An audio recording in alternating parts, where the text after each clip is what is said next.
দুর্গাপুর উৎসব সিজন 2 এর পরিসমাপ্তি ঘটল দুর্গাপুরের চিত্রালয় মেলা ময়দানে।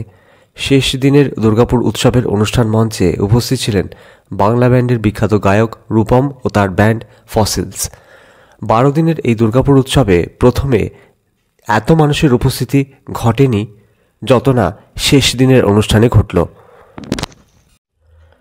শিল্পশহর দুর্গাপুরের চিত্রালয় মেলা ময়দানে দুর্গাপুর উৎসব প্রাঙ্গণে প্রায় 40,000-এরও বেশি মানুষের জমায়েত ঘটেছিল রূপম ইসলামকে দেখার জন্য।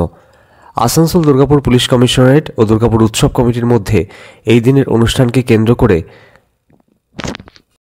অনুষ্ঠানটিকে সুষ্ঠুভাবে সম্পন্ন করানোর জন্য দফায় দফায় বৈঠক হয়। শেষমেশ সুষ্ঠুভাবেই সম্পন্ন হল রূপম ইসলাম ও তার ব্যান্ড ফসিলসের অনুষ্ঠান।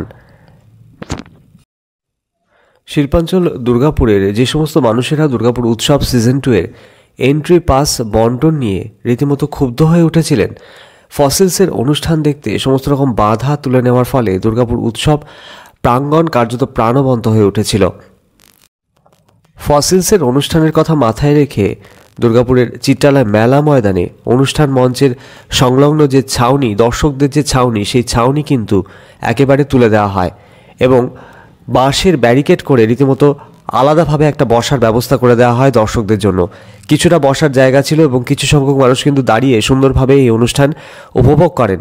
এদিন ফসিলস ব্যান্ডস এবং রূপম ইসলামকে দেখতে বিশেষত ইয়াং জেনারেশনের ভিড় ছিল মেলা ময়দান চত্বরে এবং জাঁকজমকপূর্ণভাবে রীতিমতো উৎসব সিজন 2 দুর্গাপুর উৎসব সিজন 2 পরিসমাপ্তি ঘটল।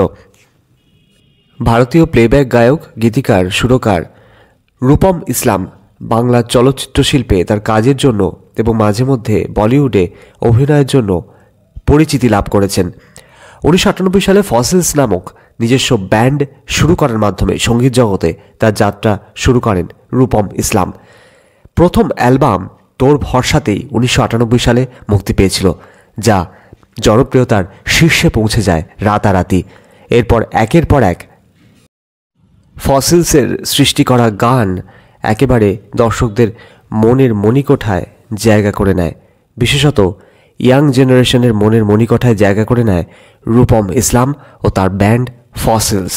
আর তাদের অনুষ্ঠান দিয়েই সম্পন্ন হলো দুর্গাপুর উৎসব সিজন 2 এর শেষ দিনের অনুষ্ঠান।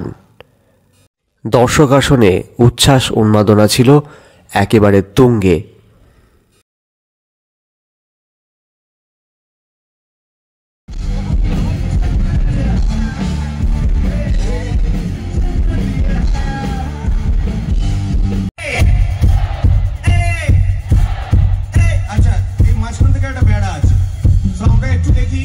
এদিকে জোর বেশি না এদিকে জোর বেশি, এটা কিছুই না, সিরিয়াস নয়, এটা একটা খেলা।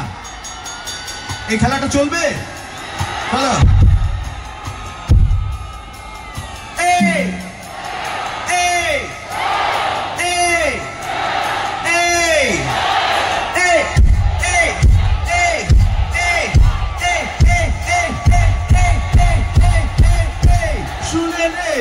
মনাজ কি বলছে, সারা কালো মন্দ ভালো সব টাকা দিয়েই চলছে।